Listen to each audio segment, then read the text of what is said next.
We've also got some volunteer things that we've been doing, and we've got some volunteer opportunities here with Prop 207 coming up as well.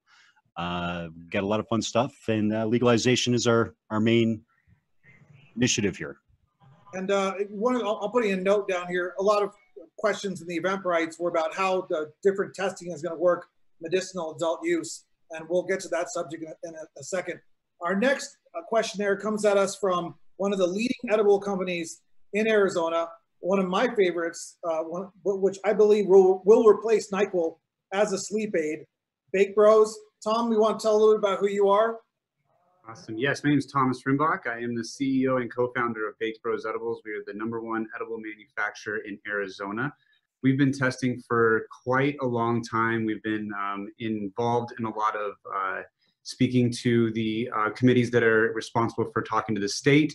And we, in fact, we've been actually with product testing, we've been doing it for over 3 years. We have made it a little bit easier for patients as well to be able to go online and search their batch numbers and pull up their potency results for that specific bag. And not a lot of, in fact, none that I know of, brands allowed or have that opportunity right now. So testing is not new to us. We've been doing it for a while, and we're very excited that this is finally coming. There's a little bit of ambiguity with how it's being strategized and laid out, but very excited to be here, and happy to ask a couple of questions of the panelists that are part of the labs.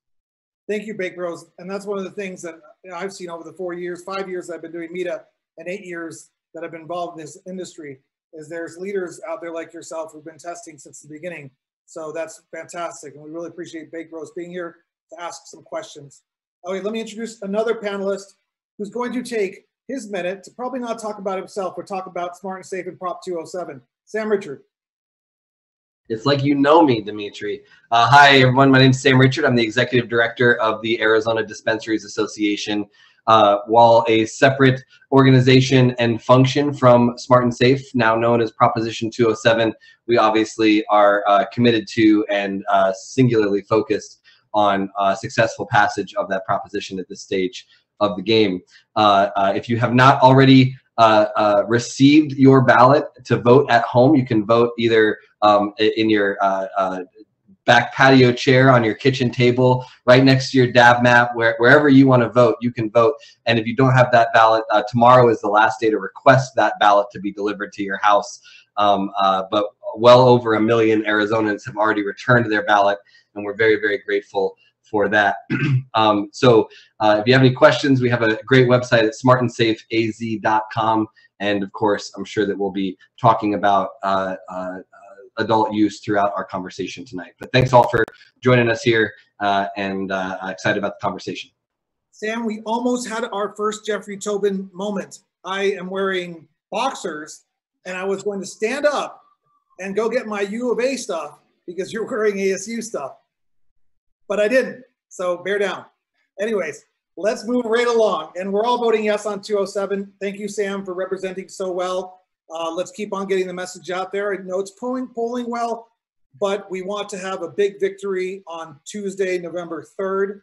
Oh, I should mention that from 6 to 10 p.m., META AZ will be going live, a virtual event. And if you're on our email list, you'll be notified.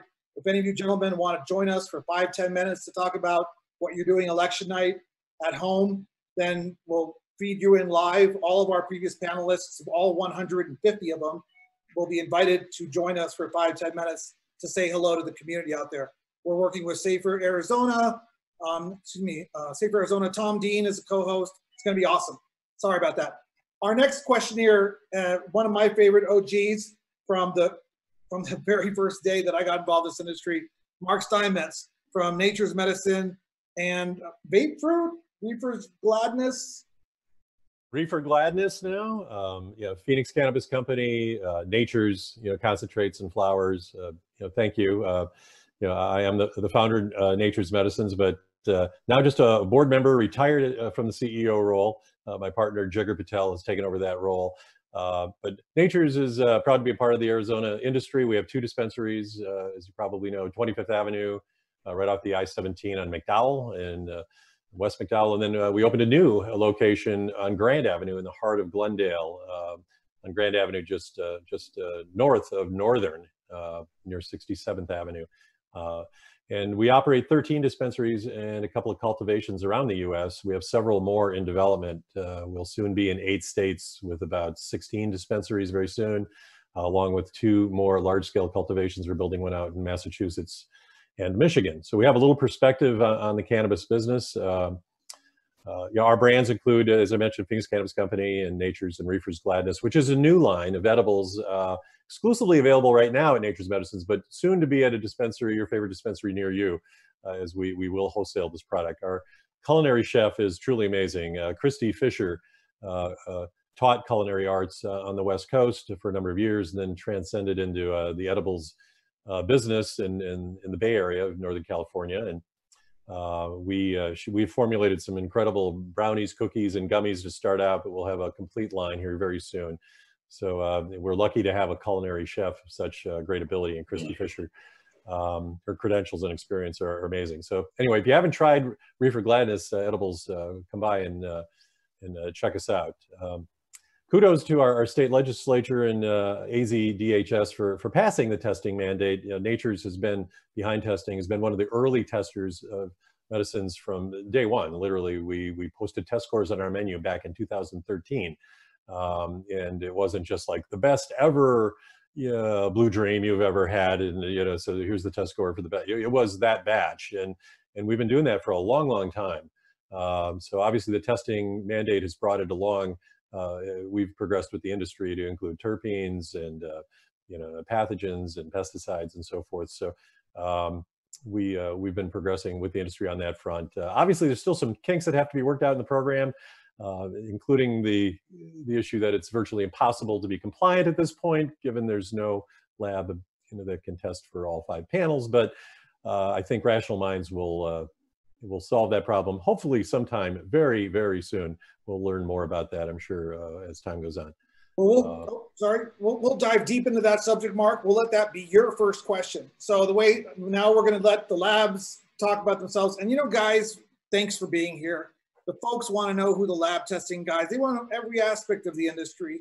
And of course, there's lots of industry members out there that want to network with you guys and find out exactly who you are, how to get in touch with you. So let's get to the 5 labs that we have on here today and, talk about yourself, who you are, why you got into testing. Take a couple minutes while Ryan and Thomas and Mark and Sam prepare some questions that they have to ask to the labs in general.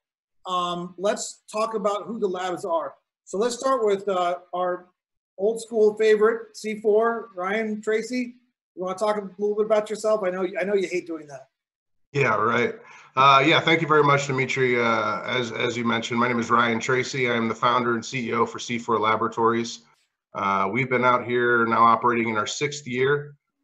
So we certainly preceded any legislation and had fought for many years to bring mandated testing to the state of Arizona. So we're very excited that we're coming to that point. 6 years ago, kind of when we moved into the market, it was maybe 1, maybe 2 labs operating, and at pretty limited capacity because the demand at that time was such that labs the opportunity wasn't such that labs could open on a large scale or make deep investments into the market, 6 years ago. So it is nice to see, a lot of these brands on their own and before 1494 embrace testing. And that really gave us life and gave us the ability to reinvest into our business so that we are better set and better positioned now to take on the challenge of mandated testing. And having now started to go through the process and being deep into the process, I really like seeing where Arizona is going. They have elected to some high science, and there's a lot of accountability for the labs, and I think that can't be anything but good for the patients. We look forward to kind of seeing this come to its end, cross that finish line, and begin working with our partners to put out better products for everybody. Tell us a little bit about where you're located, how many employees, maybe how big of a building. Sure. So we're located now, we just moved from Mesa out to Scottsdale Air Park. So we're at 7650 East Evans Road. We just moved into just under a 6,000 square foot laboratory. We over quadrupled our active laboratory space and built out the space specifically for the upcoming demand and for the changes that we're currently seeing in the market. When we started, we only had 3 employees. Now I believe we have 19, and we're hiring more and more. So we're seeing a lot of talent attracted to cannabis science, which I'm excited about. Seeing some really talented analytical minds start to step out from traditional fields and see the opportunity that cannabis science provides. And I've seen more and more of those type of people come into the market, and that's very exciting to see, and I think good for everybody. Then there's me. You talk about all the analytical great minds. Then there's Dimitri Downing. Well, yeah, and I certainly don't claim to be one. I mean, Roy is probably the only one on here that really has the technical mind to get nitty gritty with the big words and 15-syllable compounds and things like that. Let me get everybody else introduced. Just real quickly, Ryan, how do people get a hold of you and say, I saw you on Meta, and I know that you're going to give me the best prices in the country. You're going to give me the best service as quickly as possible because I saw you on Meta. How do people get a hold of you? You can find us at C4 Labs AZ on Instagram or on Facebook. Also, our phone number is 480-219-6460. We can be found at www.c4lab.com, and pretty much any of the social media venues you can find us on. So, will you drop your information in the chat room? And somebody just asked if we're just going to be promoting labs. No, we're going to be promoting them for about 15, 20 minutes, and then we're going to have a discussion. So just drop your information in the chat room down there so people can see it. Thank you, Ryan. All right, thank you. To Roy Sorensen. You know, Roy, we've never met before, so this is the cool thing. We're networking together. Usually we'd be at a meeting and stuff. And tell us about yourself, your operation. The floor is all yours, Roy. All right. Well, thank you, Dimitri, and thanks, Meta, for inviting me as a panelist today. So a little bit about myself. My name is Roy Sorensen. I'm the CEO and lab director for On Point Laboratories. So we're probably one of Arizona's newest laboratories. We've been open for a little under a year now. I bring over 10 years of experience in agricultural testing, and about 4 years experience in cannabis. So as a new laboratory, we want Arizona just to be aware that On Point is open for business in Snowflake, Arizona. We recently had our approvals through the state. We're approved for heavy metals, potency, and microbial contaminants. We're anticipating the final 2 panels to come through any day here. We're meeting all the requirements as of now, and anticipating to be fully compliant any day here. And yeah, so a little bit about our laboratory. As I mentioned, we're in Snowflake, Arizona. So we have a 7,000 square foot building. And currently right now, we're only operating about a third of that building, working on plans of expanding into the full 7,000 square feet. We have equipment to do all the panel testings, as well as redundancy on microbials, solvents, terpenes, and potency testing, working towards redundancy in all the pests, on pesticides and residual solvents as well.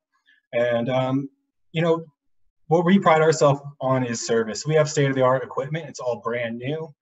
This gives us a little bit of an advantage in where we can deliver more optimal service turnaround times.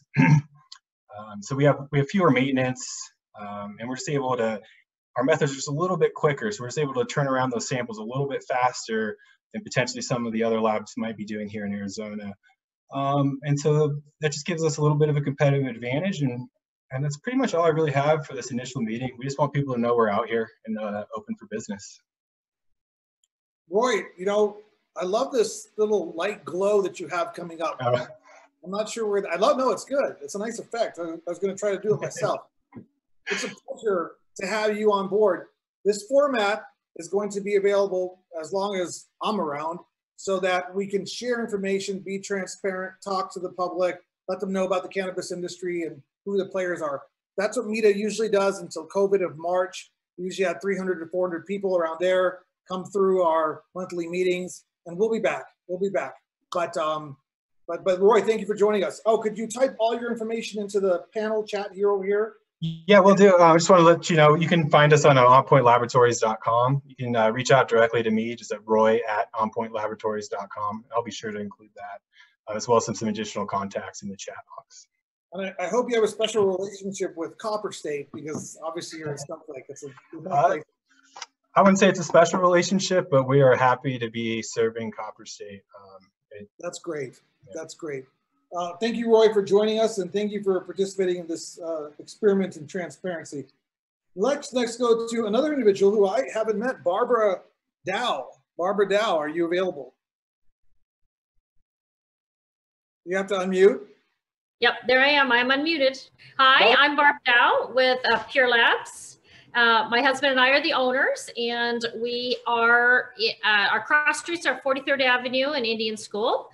And we have, we're just like all the other labs. We have, you know, the right instruments. We have all the instruments. Our difference, I don't know if everybody's in the same boat, because we're all so busy trying to meet DHS requirements, is we've got all brand new state-of-the-art instruments. So our turnaround time's a little bit faster because our machines are a little bit quicker, but on the other side, they're super sensitive. So we really are able to meet what the state requirements are. So just like Roy and Ryan, we're minutes away, hours away from, I don't know if that's working there, Dimitri. You're going on, so. Yeah, you're trying. We're pretty close to being totally ready with everything that the state needs. So we're working our butts off. So we're just really pleased. I think my number one thing I want to be able to say is to let everybody know that, well, I think everyone in Arizona knows who Dr. Kara Christ is from all the COVID on TV. Well, you probably don't know of Steve Baker and his team that are running the cannabis show down at the DHS. And I want to reassure everyone that Steve Baker and his team, they know exactly what they're doing, and they are so helpful to Pure Labs, and I'm sure they are to all the labs, to make sure that what we're doing is really top-notch science and nobody's sliding by. So the issues in the past where people were saying, well, I can take my flower here, I get one result, I take my flower there, I get a different result. Now that Steve and his team has come in and put all this QC in place, all these matrix spikes in place, there's not going to be a lot of difference in those kind of test results. The difference is going to be in customer service, turnaround time, how close labs are to your facility. So I'm just really, really pleased to be involved with Arizona and cannabis testing. Barbara, this is fantastic. Again, it's nice to meet you. We should have in-person meet back after the election or the COVID stuff dies down. Yeah, that'll come. And we look forward to, you know, we have a great meet us, all these professionals come together, interact to meet each other, and you're more than invited. And I look forward to meeting with you in person. Thank you for joining us. Now let's move on to introduce our next lab. Another old school favorite of mine, Level 1 Labs, family operation. George, tell us a little about yourself, your background, how you got into lab testing, and about Level 1. Thank you, Dimitri, and good afternoon. Thanks for having us. Level 1 Labs is, as you mentioned, family owned. My two sons and I own and operate the lab, and I'm pleased to work with my kids. When I was growing up, my dad always used to say, the only three things I want in life are all three of my kids living at home, clean shirts and clean towels. And I thought he was so strange, but I am so happy to now be working with my kids and get to see them every day. We're proud of what we put together at Level 1 Labs. We're located in South Scottsdale, McDowell, and Granite Reef, if you will, right south of McDowell on the east side of Granite Reef, 1525 North Granite Reef Road. We are got about 5,000 square feet there. We've tripled our space, hearing a lot of big numbers. We are an Agilent and SciEx lab, and for microbial, we are utilizing the Bio-Rad platform. And I appreciate the opportunity to be on this panel, and I look forward to discussing upcoming testing. George, and I know you're one of the, you run a lab association. Tell me more about the lab association.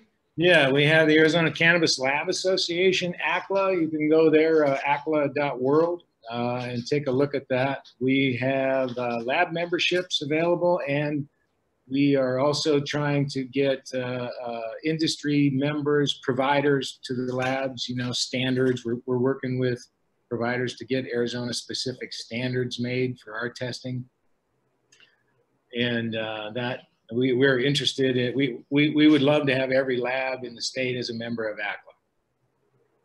Yeah, Andre Bunsky just chimed in.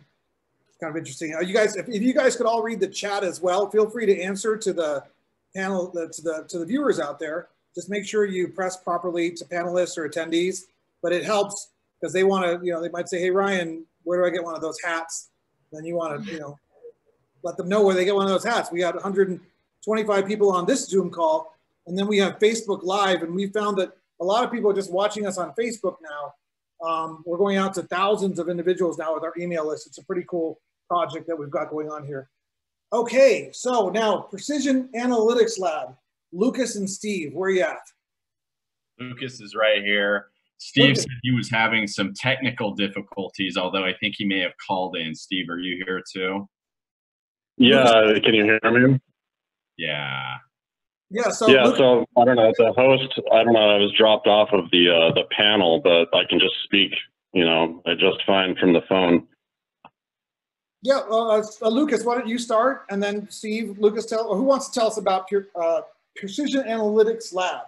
I will do that, and so we also like to refer to ourselves as PAL for short.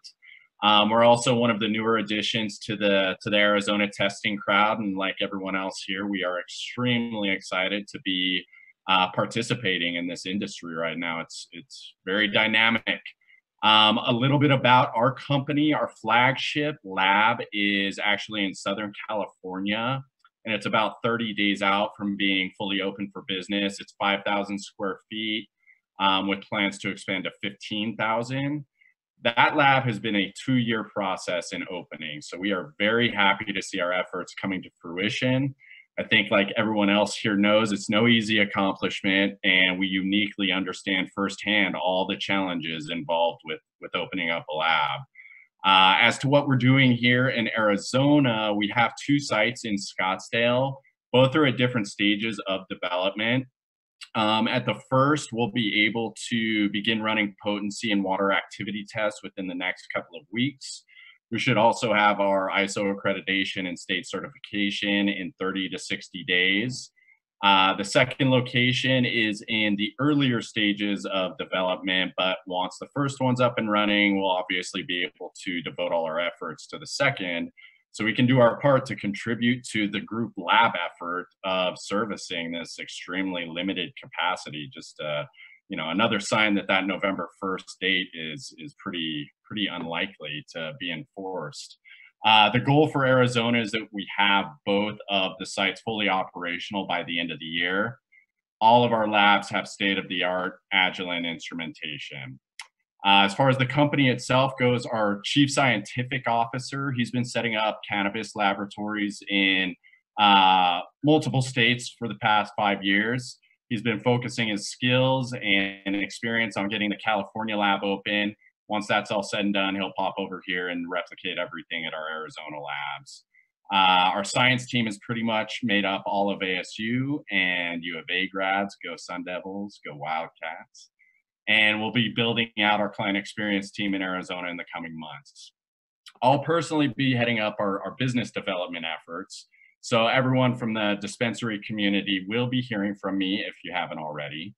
My role is to seek out opportunities with new and existing clients, ensure that the client experience exceeds expectations, and really just do whatever it takes to grow the business as a whole. So if we haven't spoken yet, please reach out. Let's get the conversation started. Steve is one of our lab managers. He will actually be the panelist participating with the questions.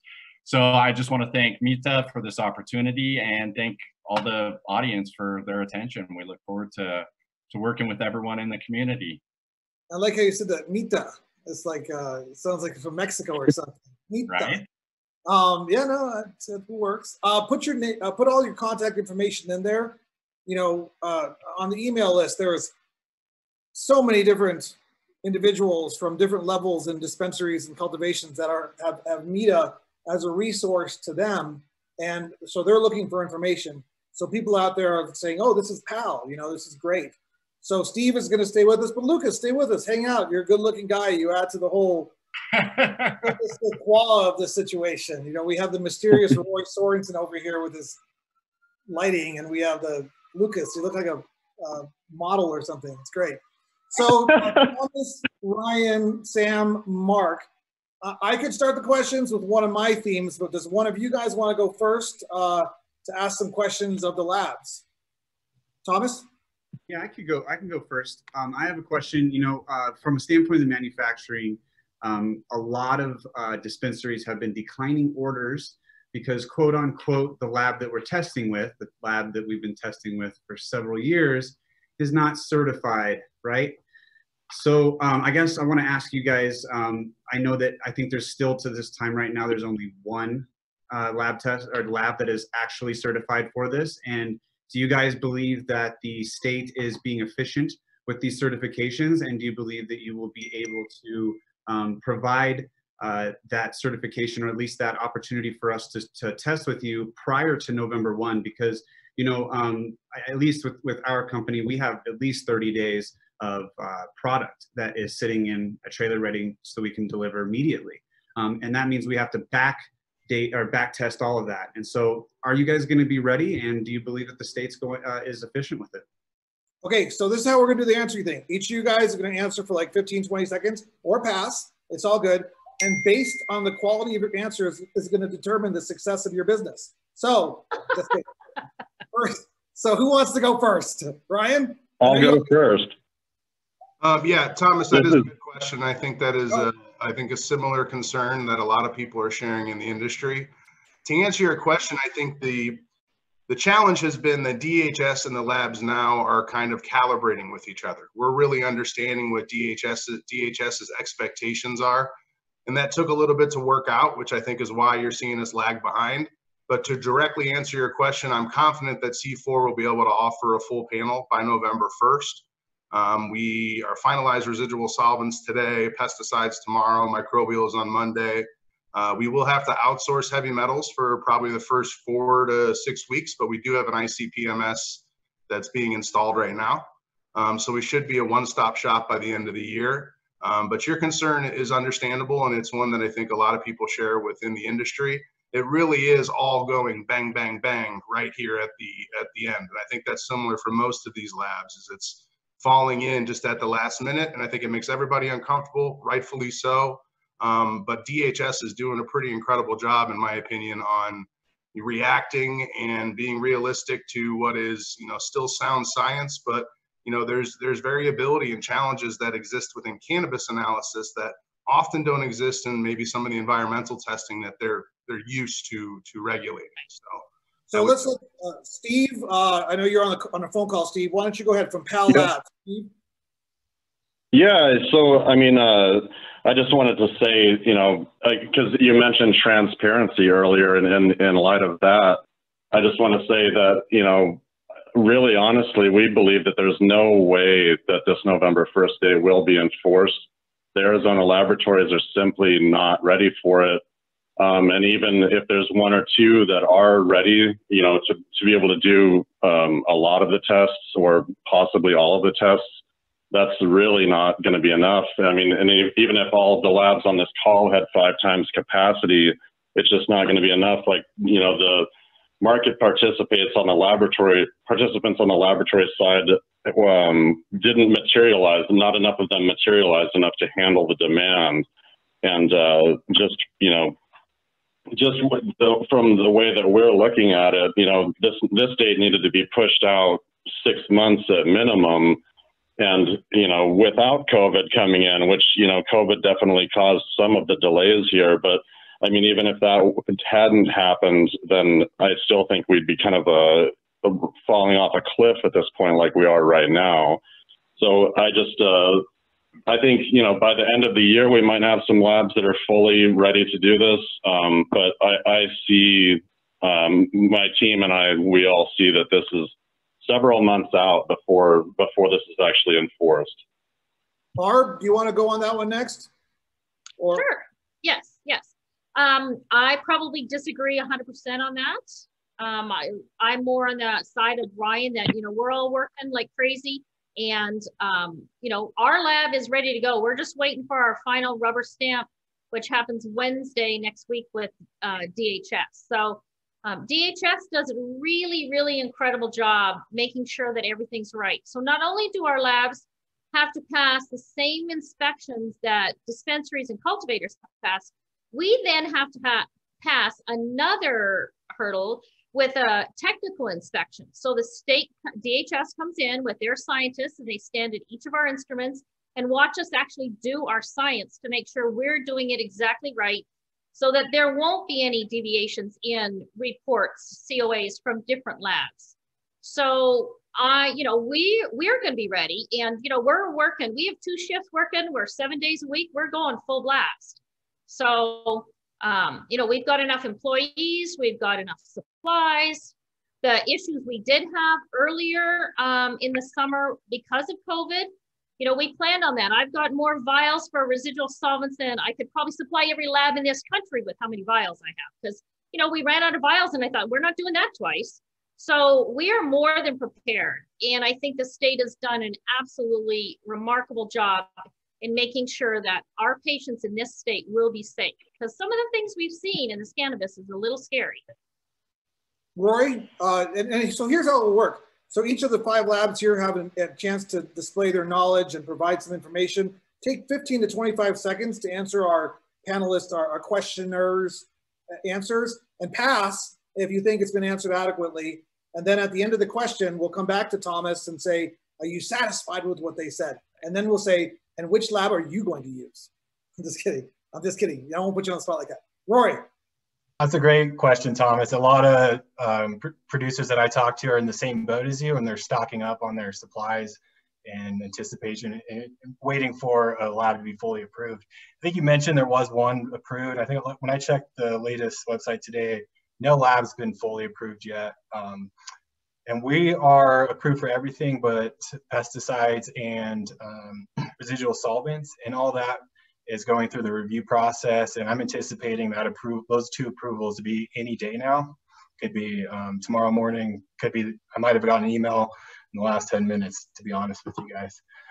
So we're meeting all the requirements. I think with 100% confidence, On Point is going to be meeting and be fully approved to do the full panel testing. We're already approved for most of it, as I mentioned. And in regards to there not being capacity, like Thomas, you have a big surplus of product that needs tested right away. So initially there's going to be a big shortage. There's a huge spike because just like you, a lot of producers are doing that same approach. So that's going to create a huge demand initially until things level out. And this is, so I don't know if I mentioned this, this is actually the 5th cannabis lab I've opened. So I've seen this process in 4 other states where they've implemented the new regulations for testing. And it goes about this way as if it was written by a script almost every time in these other states. So my encouragement is just to start testing now. I mean, if you haven't started, I'd start. Especially, it sounds like, Thomas, you've been doing this for years, but those producers out there who aren't, you need to do it either for your processing, for your logistics, whatever it is. You need to get ahead of it now, because now it's too late. Roy, that's great. I know you have that glowing crystal ball down. You recommended a little light in the backdrop here, and it's great. I love it. It's adding this air of mystery. George, pass or helping out here? Me?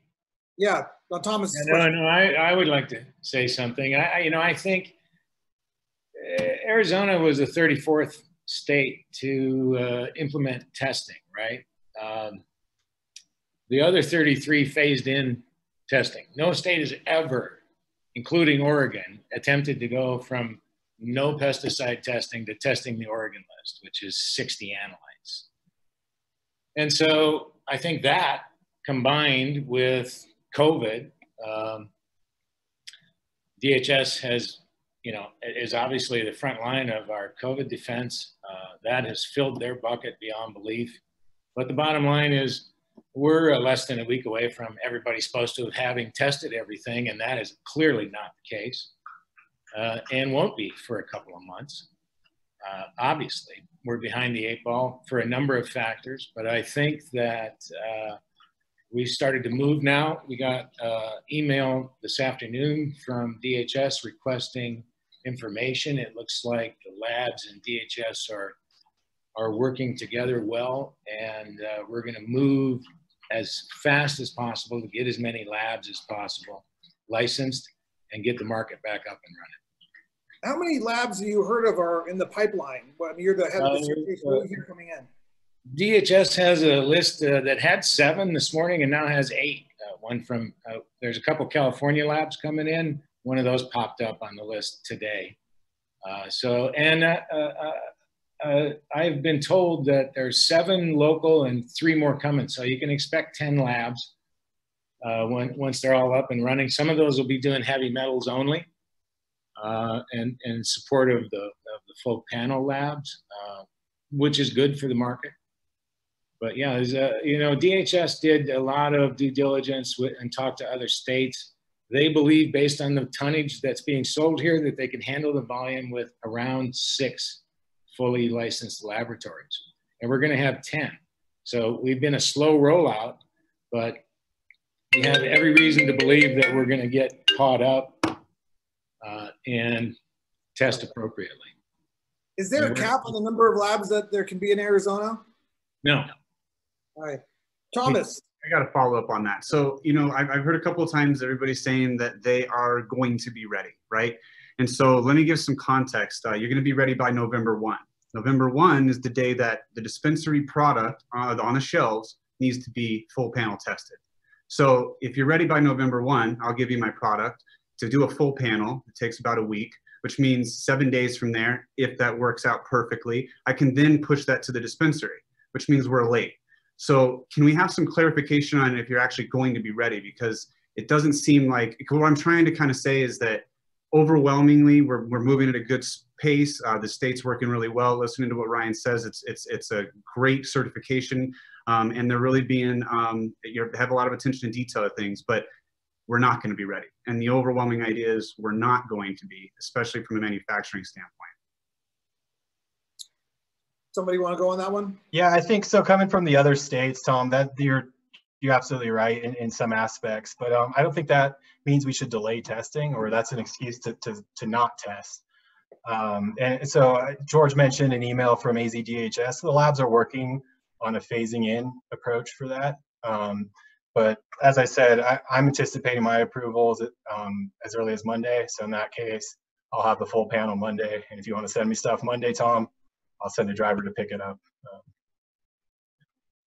You know, I think Thomas makes a very good point about the supply line, and I couldn't agree more with him. You know, I also talked to a lot of other dispensary owners and cultivators. As you know, I'm involved with the Arizona Dispensary Association as past president and current board member and VP. We talked a lot about, you know, common industry issues and how to overcome, and this is a difficult one. We knew back in, you know, not that we're Nostradamus, but it was obvious that, you know, after the law was passed, it took a while to have ADHS come up with their rules, and they had to go through a process. And I'm not blaming anybody. I think they've done a great job.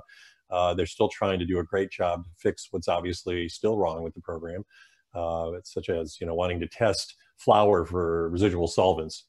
We obviously don't grow flour with solvents, so you know, obviously something's got to be fixed there. But there's a number of issues, but it took a while to get. So the labs didn't even understand as an industry exactly what the protocols and rules would be in the spring, and they had to order the equipment. And of course, then they were ordering equipment in the middle of COVID, and so that's delayed things. And but I don't think anybody understood just how long it was going to take to go from 0 to 60 on testing, to go from having no program at all, no rules, no concept other than just a law passed, to having a fully operational program. And you know, and COVID only exacerbated the issue in terms of getting equipment and getting inspections and so forth. So nobody's fault, not pointing any fingers, but I don't think we still have a handle on it. I don't think we're going to have a handle on testing for quite a while. I don't think 10 labs are going to be nearly enough. I don't know that 20 will be enough. I think they're going to be running double and triple shifts. Some already are running triple shifts, and they're all still a month behind and charging incredibly high rates because, you know, it's supply and demand, you know, and so get in line. And the supply chain doesn't want to wait a month. I mean, nobody wants, you know, stale edibles or stale flower. It's a very difficult thing to get your arms around. So there's no way that we're going to be ready November 1st. I mean, we are doing, I think our responsibility as dispensary owners is to do everything in our power to have everything tested to the extent that they can be tested right now. Right. And we've been doing that, frankly, for a long time. To the extent that we can test, we're testing. We can't test on all 5 panels because there's not, as of today, there was nobody certified for all 5 panels. And unless something happened within the last hour that I'm not aware of. But anyway, even if there's one, it's not going to be, like I said, I don't know that 20 are going to be enough. There's a lot of batches.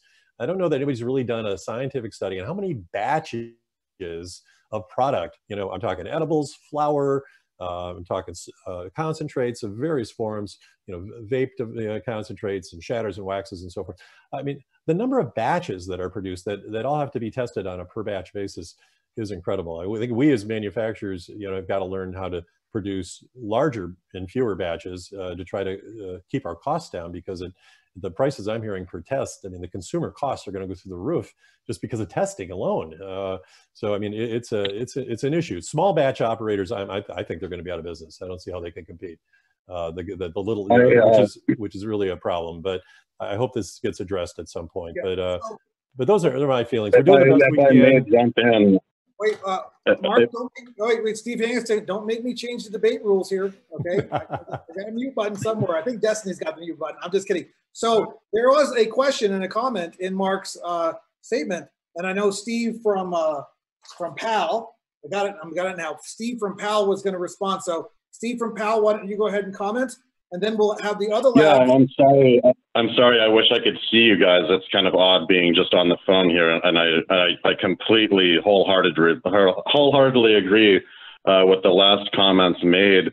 And one thing I want to, you know, one of the like scary things that no one's talking about is all of the product that's on the shelf right now that, according to the ruling, like everything on November 1st should have been tested. So it's simply, I mean, this is going to be, we're going to hit a brick wall here.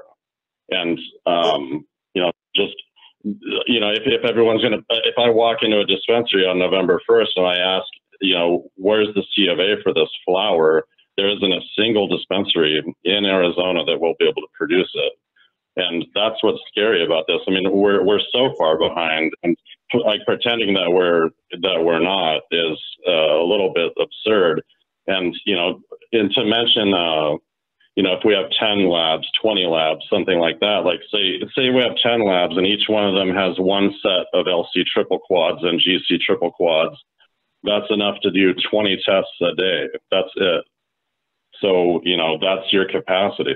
And that you're talking about $500,000, $600,000 worth of instrumentation to do 20 samples a day.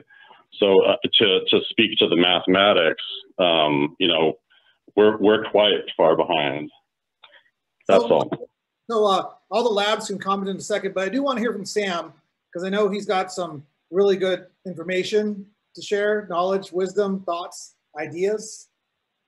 Sam? I don't know if anything I have to say fits any of those categories, but I just wanted to make sure that folks know that one of the things that the association is doing in partnership with quite a few folks is to make sure that there is a comprehensive legislative fix as we enter into the next legislative session. Obviously, November 3rd is election day, and all 90 seats of the Arizona State Legislature are up for election.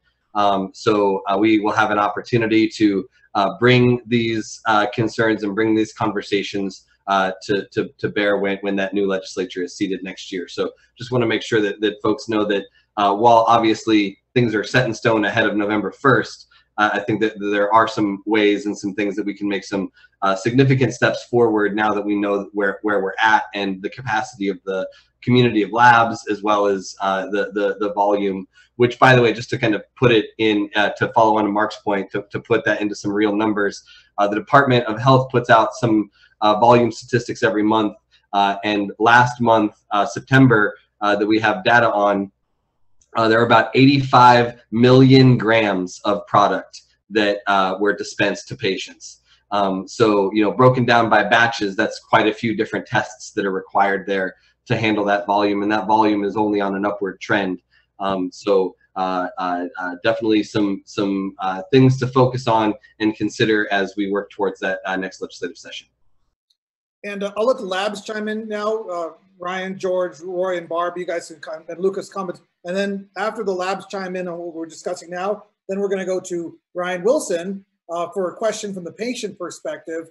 And let's go ahead, so because I know Barb was shaking her head. And you, Barb, what do you guys? Yeah, so Mark had a couple of good points there. I mean, lots of good points, Mark, but two I want to focus on. One that's really amazing is that in Arizona, when we were making the rules with DHS, batch size didn't come up. And so what producers here, dispensaries, cultivators, kitchens, distillers, they need to figure out how they're going to figure out their batch size, because we in this state didn't say a batch is 40 pounds of flour or 50 pounds of flour or 200 grams of distillate. That's a really nice little loophole that's there for cultivators and distillers and kitchens, where in other states batch sizes are required and they're set. The next point about cost. So, you know, everybody's upset about the cost. Well, some of the things you have to realize is that the cost that we have to pay, that's what you're paying. And we have to do a lot of QC, a lot of matrix spikes. We have to, every 20 samples, we have to check our instruments again. These mass specs have to be checked every 12 hours with more spikes. So, you know, some of these chemicals we're buying, I'm buying chemicals right now for pesticides, $6,000 for these. And there's 5 little teeny tiny vials, smaller than my little finger. So it's super expensive stuff that we're using to make sure these products are safe. Not to mention how expensive these scientists are. They are super expensive. They're not like getting a bud tender. These guys are super expensive and they're extremely knowledgeable, that you can trust the science is right. And the third point is, about the SKUs. I've talked to all of my clients and it's come down to pretty much they can figure out it's $1 extra per SKU for the testing. So there should not be any extra huge price increases, because the testing should only add about $1, not $5, not a surcharge of $60, a surcharge of $100 that I've heard about. So if people are really wondering what's the real deal, you know, pick up the phone and call any one of us. I definitely will tell you the straight. And there's actually some tips and tricks to getting your testing in so it moves through the system faster. So I'd be happy to help out with that if people need some help on that. All right, we're going to go to Roy. Sorry, Thomas. Thomas, go ahead. I'm just going to say, I don't know where the numbers came from, Barb, that you meant that, but it is not $1 per SKU. So yeah. I think there's some. Okay. Call me. Call me and I'll share it with you. Well, yeah. Okay. Well, you know, Barb, if you want to come back to that subject, we can in a second. But let's let Roy go on this, and then Lucas and George on Mark and Sam's comments, or Thomas's. But also, Ryan, I know, knows how to take advantage of this really well. But Lucas and Roy and George and Barb, there's business to be earned over in the chat room because people are asking lots of questions. So go over there and either bring them onto this panel or just answer their questions directly and make contacts over there. It's kind of like a little networking activity over there in the chat room, just FYI. I see Ryan always using it. So back to Roy on Mark and Sam's comments. Yeah, so I guess there was a mention that we could only do 20 samples per day with an LC triple quad, which is just completely false. I'm at 60 a day with one instrument. I could probably get it up to 80. So like I mentioned, we have state-of-the-art equipment. All the labs say we have state-of-the-art equipment. It's brand new. We have optimized methods. I've been working in the cannabis space for a long time with specialists, with the specialists at Agilent who drafted these methods additionally. So with that, I'm able to do my pesticide method a little more faster, as well as meet some of these troublesome analytes that some of the other labs are having issues with. So with that, so our capacity is there. So in terms of 20 laboratories is completely nonsense. 5 laboratories is the business need.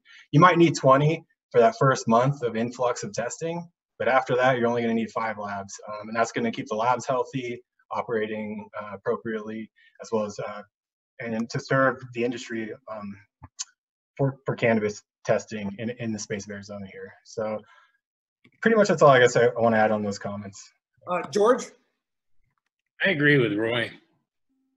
And I want to add, actually, I'm sorry to cut you off, George. We don't think it's an excuse to not test. I mean, in regards to Mark's comments, you make some great comments, and Thomas as well, and I wholeheartedly hear you guys and where you're at. I just don't see a plan of it happening any other way. I know there's just some things compounding the issue with COVID, compounding issues not being approved, whatever the issues are, there's going to be something, whatever it is, that's going to be delaying it. So I just want to encourage, and I think the labs are on board with it, is just if you're just to start testing now. I would add one thing, and thank you, Roy. That's great info. I would point everybody, there was a UC Davis, University of California, Davis did a study, published a study this year on testing costs and what it does to final product cost in California. And it was determined that far and away the biggest add to the cost was a product that had to be destroyed because it couldn't be remediated. It wasn't the cost of the tests themselves. So I would ask everybody to do that due diligence, find that UC Davis study and read it. It's good. So let me go to Ryan Wilson, who's coming at this from the patient perspective, and then we'll come back to Thomas from the manufacturer's perspective again. So Ryan, why don't you ask a question for the labs to answer? Sure. Yes, I've got a couple of questions actually, but I guess the first one is if we're looking at the testing being implemented requirements for the first, what kind of a leeway or what kind of a lag time is that going to actually create for getting the products, the inventory back onto the shelves with the dispensaries and out to the patients? How much additional time is that going to do? Is that going to add on to, from the time it reaches your lab to the time that it's actually going to get over to the point of sale? Does that question presume that the market stops or goes on November 1st?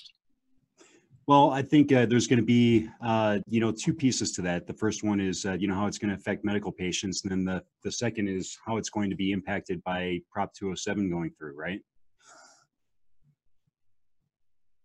George, do you want to take that one? Ryan Tracy? Yeah, I hear you. I was just unmuting there, Dimitri. As far as the turnaround times go, I mean, when people got accustomed to 2, 3, 4 day turnaround times, you have to understand that they were ordering 1, 2, maybe 3 tests. When we start having 6, 7, 8 different panels per sample that comes in, and we have a much higher level of accountability, as Barb had mentioned about the QA, QC, and some of the quality controls that are required of us. And they really are very tough on the oversight with the laboratories. Mm-hmm. So all of those things, I mean, don't lend us to do it any faster, that's for sure. I mean, there's no way that we can do 6 or 7 times more work at the same timeline that we were before. Then if you add capacity on top of that as well as more volume of samples, there's no way I can tell you the turn times are going to get better. They're going to get better at some point, but I can tell you right now that as November 1st comes and we have more and more people participating, as Roy said, there's going to be a wave in the beginning, right? And we're going to have to dig out of it. Everyone's going to have to be there 7 days a week and just start shoveling to dig out of that puppy. But after we get normalized and after there's adjustments made by licensees and producers and SKUs are reduced or batches are increased or backstock is increased, those type of changes, we got a lot of smart businessmen and women in this market. There are going to be adjustments that have to be made, but I think over the course of probably several months is what it's going to take to really decompact a little bit and get to some sense of normalcy to really understand what you can look at in the future. Yeah, in the short term, it's going to be painful, and there isn't a single state in the country that didn't have pain in implementing the testing program. There is going to be some pain, but we have to understand it's temporary. It's not time to jump off the ship or wave our white flag. We're just, the waves are a little higher right now, but it is going to calm down. So, I mean, people, I think, really need to temper what they're saying and making drastic comments about jumping off cliffs and brick walls and things like that. We've we've done a lot of work to be prepared for this. And we're going to do our very best. Every lab in here is going to be working their butts off we got to satisfy our clients. Thomas and Mark, you guys are our lifeblood. We don't pay our bills without you. So we are motivated to figure out whatever we have to figure out from a capacity standpoint, from a turn times and things like that. Every operator on here is racking their brain 24 hours a day on exactly how to make sure you guys stay happy. I can almost guarantee you that. Yeah, I would agree with what Ryan's saying. I mean, I think, I'm a firm believer in capitalism, and I think eventually there'll be more labs, there'll be more capacity, there'll be more people.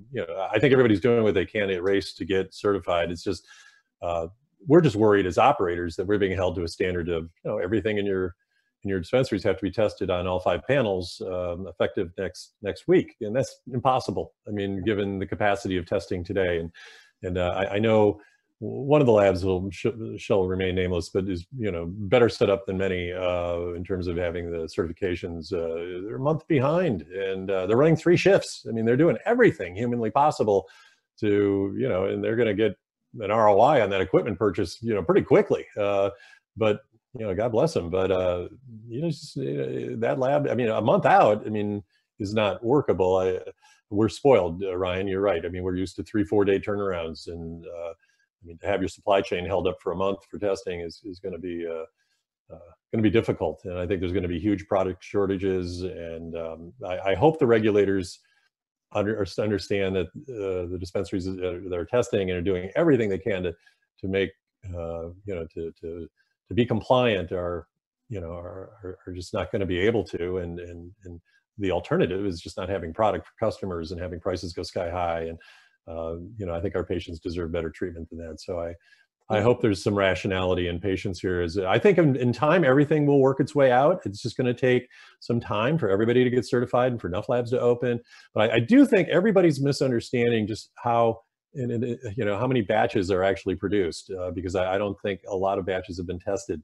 And I've got an interesting perspective on this, because we have a little indoor grow behind our McDowell's store that's, it's 16,000 square feet. It's got 8,000 foot grow rooms. It's small, relatively speaking. And then we have a fairly significant high tech light dep industrial greenhouse complex in southern Arizona that produces a lot of product. And in both cases, we're trying to figure out how in the world are we going to make this efficient. We've calculated our costs well into the 7 figures to do testing based on the batch counts that we have today. And we're trying to do everything we can to create fewer, larger batches, but it's difficult. Patients want variety. They want a lot of different strains grown, and it's difficult to change that. Any of the labs want to jump in on Mark's comments? I was at a stakeholder meeting down at the Senate last month, and Kobe Bauer was on the call, and he seemed to relay that there's no appetite at DHS to shut the market. And there were a number of people on that call, and I just don't see that as an option. I don't either. And I'm not suggesting that they should shutter the program at all. I'm not saying that at all. I'm just saying it's got to be somehow phased in order to accommodate the lack of capacity at the moment. But no, I don't. Absolutely. I couldn't agree more. And I think that's why they sent out an email today talking about phasing in pesticides and residual solvents, because no other state has ever attempted that, and for valid scientific reason, obviously. And tell us more about that email today, because I get a lot of information from a lot of individuals, and it seems to me like in my analysis, talking to DHS, dispensaries, labs, that everything's going to be just fine, and it seems that nobody has to speak about this if they want to. It seems to be there's going to be this slow transition, and things are just kind of look the other way while everybody gets everything in line over time. As long as everybody's behaving appropriately, everything will, behaving within the right spirit of the law, everything will be just fine. But do you want to talk about a little bit about the email today, George? You and Ryan were talking about it before we went live. I haven't really digested it, and I'm not a scientist either. Roy, maybe you want to address it, or Roy or Ryan? Basically, the setup of the laboratories is we're primarily set up with LC-MS triple quads for pesticide analysis. To not bore you guys too much with the science, some of these analytes are not optimized for the way we ionize these molecules and analyze them. They're more suitable for GC triple quad. So in efforts to meet the limits and the criteria set by the state, it's just not doable with the technologies that we're operating with. Regards to solvents, that's a different issue, but that's the issue with pesticides. Solvents, it's a lack of there's a proper technique. Most people are probably using this full evaporation technique, which isn't suitable for cannabis testing and solvents. You got to use a true headspace method where you're extracting your solvents. But I don't think there's many science people on this meeting, so I don't want to bore you guys too much with that. I did want to go to Mark's comments a little bit about batches produced and one lab being positioned ahead of the others. I was going to say I think there's 2 labs positioned ahead of the others, and we're one of those labs. So just want to advocate that market. Please reach out. We'll be definitely interested in connecting with you and discussing some services. In terms of batches produced, we serve one of the largest producers in the country, and it takes up a very small fraction of our capacity. So yeah, we just, again, On Point's open for business. So just want to emphasize that.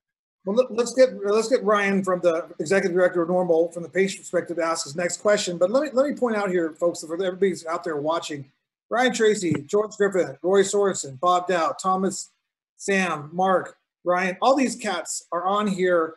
They're putting their emails and phone numbers on the chat room over here, available to you to discuss these issues. I know I saw Jared Priest, I saw Victor Pucci, I saw Alex Sternheim. I don't know if you have all their cell phone numbers, but now you do, so you can network with them and talk about this issue. That's one of the things that we like to do here, is to make sure people are connected. So Ryan Wilson, go ahead, ask your next question. Hold on, Dimitri, just real quick. I'm sorry, just before we shift to that question, I'm sorry, Ryan. I just want to just real briefly speak to the phasing in point that it's mentioned. One of the reasons why I talked about the collective effort needed to fix this legislatively is because the department is unable to change things that are in statute. The legislature has to change things that are in statute. The association had a fix to this problem during the legislative session, and a handful of labs decided to slow down that effort and make sure that the November 1st date was still in there. So I'm grateful to hear from the labs that there is a commitment to a shared working effort to fix this legislatively next session. But just want to point out that the phasing in approach is currently not allowed because the November 1st implementation deadline is in statute. I would disagree with that, Sam. There's nothing in the statute that would prohibit it. Yeah, I'd second George's comment there. It just says you need to test pesticides. The issues we're having is a couple analytes, so yeah, we use in those analytes over the year. It doesn't say how many analytes you have to test. It doesn't say any of that. Exactly. The problem is in the rules, not in the law. Exactly. So is DHS misinterpreting something that they're not being made aware of, Sam, maybe? I think DHS is being aware. The labs are working effortlessly to make them aware of the issues we're having. It's a tough challenge. So I don't want to pick on AZDHS. They have it's a monumental task ahead of them to do this. So I think it's just an unnecessary evil, and it's unfortunate, but we're all going to go through these struggles. And I just don't know there's a scenario where it goes through this smooth, perfect process. There hasn't been a state that I'm aware of where it's been smooth, and there hasn't been product shortages when these, you can look at Nevada, for instance. Well, I think, Roy, exactly to that point, we're incredibly unique from the standpoint of the size of the market that we're trying to put a bridle on right now. I mean, we're a full bucking bull instead of doing it when we were a small calf. You know, when you have an $8 million market just medically and about to go recreationally, I mean, that's not an easy transition to pull over a market of that size. And I just want to emphasize, even though if we're not approved, you owe it to your patients for product safety to test. And that's what we're here for. So in regards to delaying and the costs and the logistics, that can all be worked out. We have the dedication to the patients. That's why we're here. I think So DHR we're testing. patients. Sorry, go ahead, Thomas. We're testing full panel. We've been testing for full panel. I just, brought in 80 plus batches just last week to do so. So we are testing. The issue is a majority of dispensaries don't understand the law and they're declining orders, right? So it's creating a demand and the supply is not there, right? And I think what Sam was saying when it comes to legalities is like, this is legislation, this is in law, and it only takes the governor's approval to not implement that law on that day. So when he's saying with phasing, I think it's going to have to be more information. Maybe you can follow up on that, Sam, but you can't just phase in and not do what the legislation says. Correct. So in the legislation, the engrossed version that was signed by the governor, the language says beginning November 1st, 2020, before selling or dispensing marijuana, nonprofit medical marijuana dispensaries shall test for medical use to determine unsafe levels of microbial contamination, heavy metals, pesticides, herbicides, fungicides, growth regulators, and residual solvents, and confirm the potency of the marijuana to be dispensed. That's the language in the statute. The department cannot change the interpretation that's in statute. They can change rules. What's in statute needs to be changed at the legislature. That's what I'm saying. And I'm also grateful for your shared commitment to make sure that we can go back to the legislature next year and fix this so that patients can be ensured that they have access to safe product and a reliable supply. Well, what are we gonna do next week? I mean, what are we going to do on November 1st when we're not meeting those laws and our patients are looking for test? We're testing all our medicine, but to the extent that it can't be tested because the labs aren't set up to fulfill all of those 5 panels, what do we do? Right. I mean, it's simply not going to be enforced.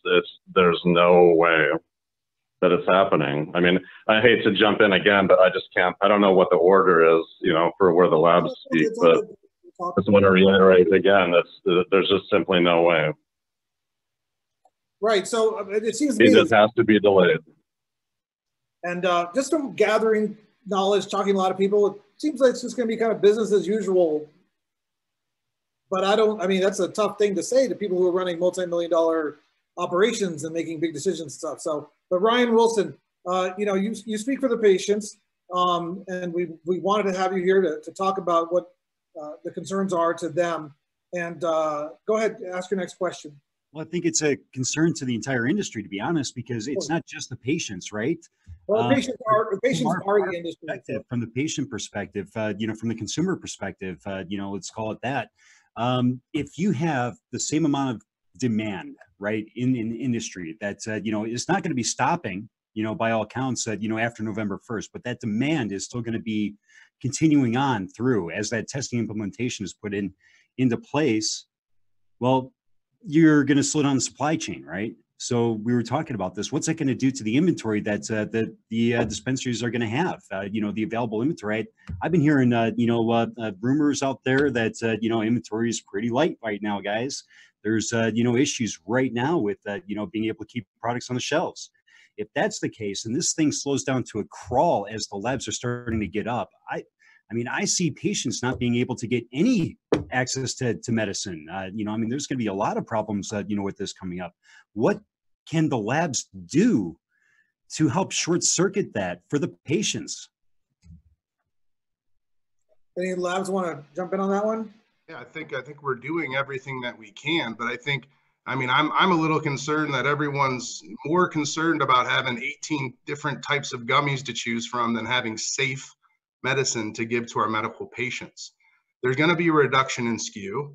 More than likely, a lot of people will elect to reduce some of the SKUs, both from a cost standpoint and from dealing with the capacity that the labs may be limited in the beginning.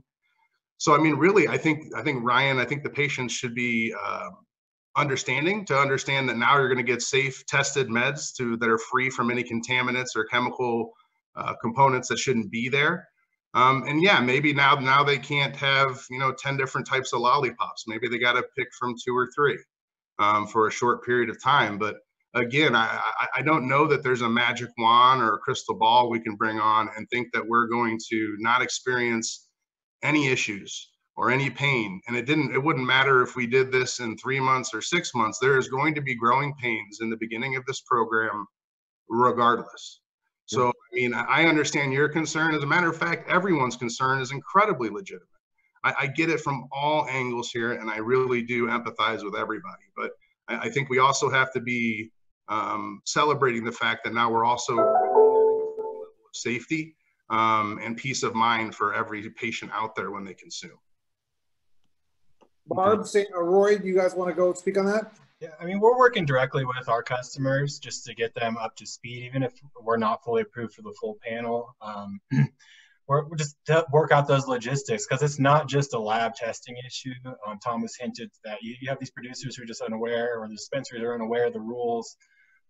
So they're still interpreting and learning as well. So they don't even want to buy product until they get some clear, definitive answers. So it's not just one, there's not one problem we can just fixate on and fix, and it's going to just resolve this. It's a collective effort. It's going to take the entire industry. It's going to take customers are going to have to be willing to pay a little more probably for the product. Laboratories it's our responsibility to ensure that products are tested safely, and then to deliver the service to the industry so you guys can have product on the shelf for the patients. And then ultimately it's going to come down to the dispensaries and understanding their rules and compliance to ensure that that product is tested and available on the shelves. So that's, I mean, all we can do is just be proactive as we can.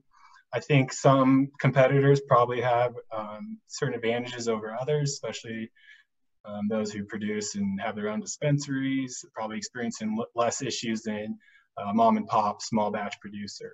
But those are all things we're all working out together. I think I put my cell phone up there. Any producer out there has questions and want to work with me directly, happy to work with you guys on that. The nature of my comments is, again, not to let's dismantle this program. I mean, I think we've all been supportive of testing. I can speak for our company. It's certainly been, like I said, we've tested voluntarily for 8 years now. So and we've just continually tested more. But I think there's a little lack, though, of empathy and understanding that we have licenses that can be taken away for noncompliance. And we are faced with a mandate to comply November 1st when it's clearly impossible to meet that mandate. Now, it's great to hear everybody say, "Oh, they just won't enforce it." I'm not sure that's true. I mean, we'll find out, I guess, as an industry. I hope they don't try to take every product off the shelf because they're not tested on all 5 panels, because that's impossible at this point. Nobody's certified to do that. So I think a phased-in approach it makes sense. It just would be great if, as an industry, as producers, as dispensaries, as testing, certified testers, that we all come together and say to the state legislature, we need to phase this in. It's impossible to meet this timeline. I think we were begging for that to happen over the last several months, because it was clear several months ago that nobody was going to meet the timeline, and that's clearly the case. I think everybody thought, well, they're just trying to undo the model. Well, we're not. We just want to be compliant, and we put a great deal of seriousness. We take these rules seriously because it's our business. If we don't, they can take away our licenses. So, I mean, it's unless you're in our shoes, understanding the threat that's hanging over a dispensary operator's head, you want to make sure that you have a lot of cushion and that you have a lot of runway to get these mandates taken care of. And this is what's kept us up at night for the last several months, and particularly the last several weeks. So I mean, I just want everybody to understand the perspective of Thomas and myself and all of us in the industry. We're just looking for some cooperation, because we need to speak with one voice to the state legislature. If they hear that the labs say they're going to be ready when clearly they're not going to be ready, it sends mixed messages. That's all. And for those of you that don't know, there's a political backstory on how lab testing got passed, and you can call me on my cell phone to get that. It's a long story, but let me, if Ryan, Sam, Thomas, if you guys want to ask questions, raise your hand and we'll jump to you. But if I may get comments over here on the chat, there's some great stuff going on in the chat room. Ian Maker, very well-known individual in this industry, says DHS does not have the resources to enforce. Plus, Harvest has already agreed to be the guinea pigs. Does anybody want to comment on that? I don't know anything about that, but George, you got to go on mute, off mute. I have no idea what it means, so I won't comment. Feel free. I just thought I'd include our chatters over here. Hey, on a positive note, Dimitri, I have heard that this is the dispensaries are trying to get a lot of the products that are not tested off the shelves. So from a patient's perspective, they should be able to take advantage of a lot of promotions these coming weeks too. So. Yeah, Victor Pucci, he has a comment as well over here. Let me get to some of the. It was Jared Priest said about. I got to go way back up here. Aaron Hickman, according to the law, they need to be pulled off the shelf and get tested before they are put back on the shelf. Well, that really wasn't formulated as a question. Okay. What is going to happen on November 1st? Will there be products on the shelf? Who wants to answer that? Yeah. Anyone? I mean, I can't speak to what the dispensaries are going to choose to do or not do. I mean, we can refer to the stakeholders meeting that George mentioned before, where, I mean, it was specifically said that, you know, DHS recognized that they don't have the ability or the manpower to go and embargo everybody's products that are on their shelves. You know, I don't want to speak to the licensees and what they plan to do, but I mean, I certainly don't think it's any intent of DHS to shut down the program or raid your dispensaries and rip everything off the shelf and fine you. But you know, again, I'm not a member of DHS, but there has been no indication in many discussions and meetings with them that that is their intent.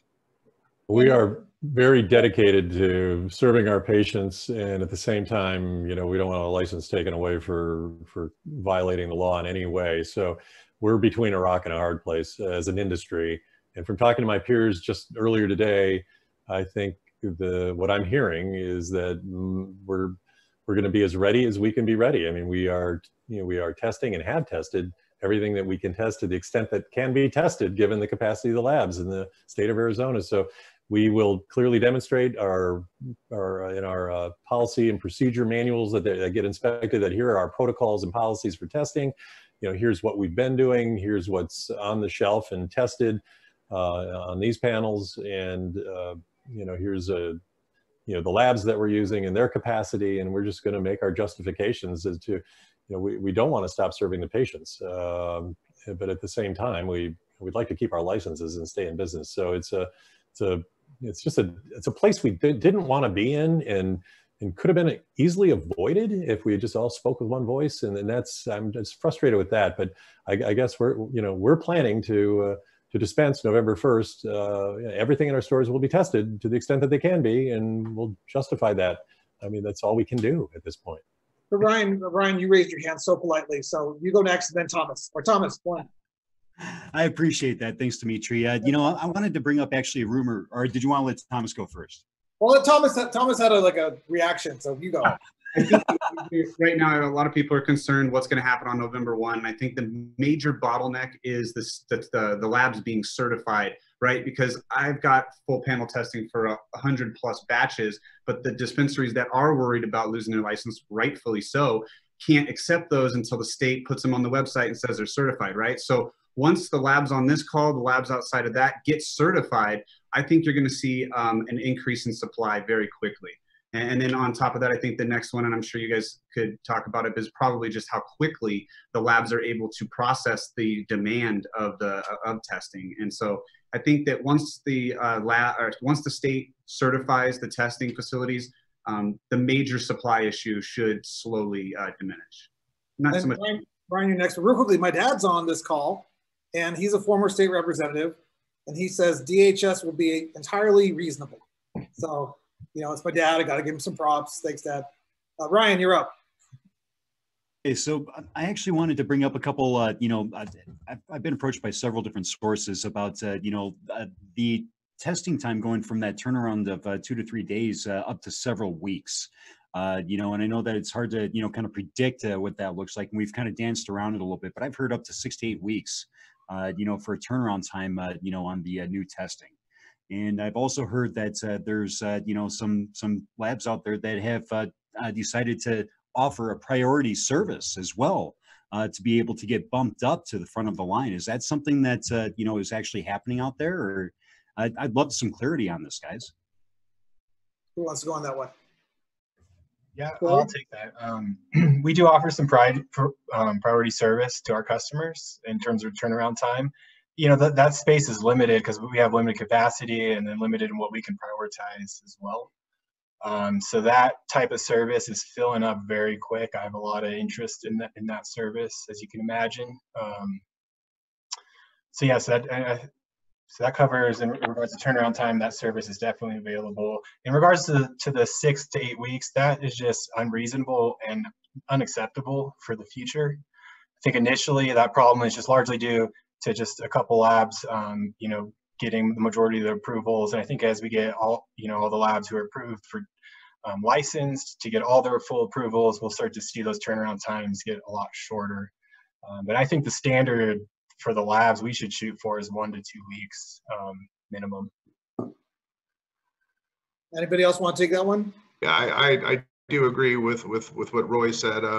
As far as priority service here at C4, we're going to wait to see how the dust settles and see exactly what we can and cannot offer with clear conscience to our clients. I want to make sure that we're serving all of our clients to the best of our ability. You know, as with, I think, any lab out there, I think most labs have the option for rush service. But until we have a better understanding on what our capacity is, what we can commit to and what we can't commit to, you know, right now we're gonna give everybody that same dedicated approach. And to your point about turn times, yeah, 6 to 8 weeks seems a little out there. You know, I know that right now we're anywhere from 8 to 12 days, and that's working days. You know, and we used to be able to do 4 or 5 days pretty easily and pretty consistently. I don't know that we're going to get back to 4 to 5. But you also have to remember that kind of some of the recent spike in turn times is also attributed to the work we're doing to achieve accreditation. So a lot of the time on instruments and data that we have to produce and IDOCs and different things that we're asked to do to validate our methods and show with great scientific certainty that we can do this repeatedly and accurately, that essentially stops us from running production samples on that instrument. So we've had to weigh, you know, take some of our samples that are waiting and get those tested, but we also can't put off getting accredited. So that's a priority too. So I think once everyone's through the gate and in the field of play, you'll see that more of the time can be specifically dedicated to the production and to the volume of samples we're receiving. And with anything, I think every lab's going to become more efficient and is going to really work through their processes very quick. I mean, these are very great analytical minds that we have in our laboratory, so they will figure out, you know, how can we streamline this process to the best of our ability. So that would be my answer to those two questions. And if you could come back at 5:30, we take our group shot. So we don't want to leave you out of the live shot for the, okay, wait, here we go. So everybody, Destiny Blanco makes all this happen. She's like a TV producer behind the scenes. So everybody has to get ready for the screenshot at 5:30 here. So you got to like smile. Destiny, are you ready to take the screenshot? Yes, I'm ready. All right, everybody smile for the screenshot. So this is going to go on the YouTube thing, and Brian, you got to smile. All right, good. Yeah, Thank you. Is that good, Destiny? Yep, got it. Thank you. Okay, back to questions. Thomas, Ryan, Sam, which one of you guys wants to go next to ask questions of labs? I could go all day, but I'll let Sam go. Thanks. I think the conversation has been really great so far, and I don't have much necessarily to add or on the specific policy. So I'm going to throw a curveball fun one in there for the labs to answer. What is your favorite test to conduct and why? I'll take that, and I think I can answer on behalf of Taylor Pierce, our lab director. He's a pesticide guy. He loves pesticides and loves that SciEx box. The most excited I've seen him in the 3 years I've known him is when we committed a year and a half ago to buy a pesticide box. So we like pests at level 1. Anyone? Lucas, you want to go next on that? I'll actually defer to Steve. He's on our science team. What's our favorite test? Potency? I would say our favorite test is just to see the full panel, the full C of A. But I mean, that's the satisfied customer. That's, you know, we're looking to serve the customer, and any individual test doesn't mean anything without all of them. So we're committed to, you know, having every single instrument up and running all the time. Any one of those goes down, you can't produce a C of A. So I'm not satisfied until I see the whole thing. Barb? I think residual solvency is the most interesting to test and see the results, because it's really interesting to see distillers put whatever it is they're putting in and how they make it, and then they're just so anxious to see, did it work? Did it all come out? I put this in, I was hoping it came out. And so it's really interesting to watch their reaction to see if their production went well. So I like looking at that. I love looking at the chromatography. I think it looks pretty cool. George, did you go? Did I miss you? It's probably me. I'm going to say potency is definitely our favorite test to conduct at On Point Laboratories. We do some exotic cannabinoids like Delta 8. I know some of the other labs do these as well, CBN. So when you see something like Delta 8 pop up, it's pretty exciting, or a high THCV strain pop up. It's also very exciting. The compliant testing is pretty boring or a little frustrating, because I'm either just don't see anything or I have to have a painful conversation with the customer. So definitely potency and terpenes are the favorite. I think I speak for Ryan when I say we prefer taste testing. I'll tell you, I like any testing that makes a light bulb go off for our clients. So when we're working through formulation, or somebody's having a consistent issue with a specific compound and doesn't know where in their process it's popping up, but has enough faith in the lab to work through and answer the questions, it's pretty cool to be able to answer and solve problems within an operation based on our analytics. So I think, you know, there's no specific one. I'll tell you that probably potency is the easiest, the cheapest, and the fastest. But I like all of them as long as it's answering the questions for our clients. Well, guys, we're going to start wrapping this up here. We like to stop around 5:30 because we start, you know, we're still at 120 on the panelist thing here and countless on Facebook. So, you know, sharing this information is really important. And, you know, Ryan, Lucas, Roy, Barb, George, Steve, your willingness to be on this call and be transparent about your businesses, about where you're at, what you're doing. And let people out there in the community know who you are is just extremely, extremely appreciated. And of course, Thomas and Sam and Mark and Ryan, you guys have a knowledge base that is just, it's probably like 35 years of experience in this industry amongst the four of you. So we appreciate you asking questions. So let's get to like some closing thoughts, unless Thomas or Sam or Mark or Ryan have a very pressing question. Meaning of life question, Sam? You always have something clever to say. Nothing clever today. I'm just grateful for the open dialogue and communication, and grateful for the high level of participation of participants as well. I think it's important to know for the 12 of us, or I guess 11 of us on the screen here, to know that those 160 people that we're watching, many of those are our patients that we're serving. So great to get this information out as we head towards November 1st. And I think that we'll all be working together towards some solutions, whether it be in the rules or through legislation. But grateful for everyone's time today. And don't forget to send in your ballot and vote yes on Prop 207. Sam, that was a great closing for you. We thank you for joining us. You support a lousy football team, but that's okay. We'll beat you this year for once. Ryan, why don't you go ahead and say goodbye, and we'll get to the labs at the end. Yeah, thank you again, everyone, for the transparency. And I'd like to echo Sam's thoughts there, or, you know, what he said there. I mean, it's been a pleasure to hop on here and be able to speak with you. So I'd like to open that up and keep the communication going, you know, especially as we get into, you know, the testing and everything, you know, happens after November. So feel free to reach out to me at any time, you know, but love keeping the dialogue open. Thank you very much for your time and allowing me to ask some kind of tough questions there too. So and if I may for 1 second, Steve Cottrell over here on the thing says, how can a lab do more than 100%? This is impossible. I'm not exactly sure what he's referring to. Does anyone want to speak to that? I think he's talking probably about test scores. He's probably due to he's probably getting like 100% above 100% THCA on a compound. I see it in isolates only. You got to understand there's some analytical variability. And so if you look at the limits, I think they allow for 20% of the label claims.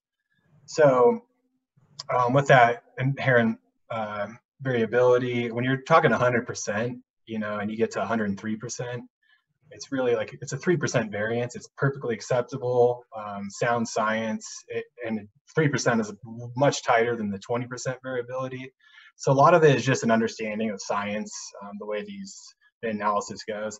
It would be weird if you saw 100% THC and then 50% CBD. That doesn't add up. But when we're talking a couple of percentage points over 100%, totally reasonable. It's just some slight analytical variance. If it's, you know, under 5%, totally reasonable, especially in something like an isolate product. Thank you, Roy. Barb, do you want to chime in on that, or Ryan, anyone? No, I think he summed that up very well. You got that. That's good. Everybody agrees with Roy. So, Steve, you have access to Roy. His cell phone number and his email is on here. You can contact him. And Steve Cottrell represented META on the whole rules-making process. One of the most knowledgeable individuals in this industry. So when he texts any of the, I'm sure all 5 of you have his cell phone number, but please entertain him. He's extremely intelligent on this subject. Thomas, you want to, oh, sorry, Bob, go ahead. To Steve, anytime, give me a call. I can show you papers that the aspirins that you buy from the drugstore, sometimes they're batches that are 103%. There's papers out there, scientific papers that say exactly what Roy said. So the aspirins you have, the Tylenol, any of that, it's very typical, and there's lots of papers on it. So happy to share with that. I add it to like a food label. If you look at like your Coke can, you see it's like 160 calories or whatever. We just take it like, oh yeah, that's exactly 160 calories, and there's exactly 3 grams. There's definitely some inherent variability. I think FDA allows 15% variability. It just states that there is at least 160 calories, potentially 175.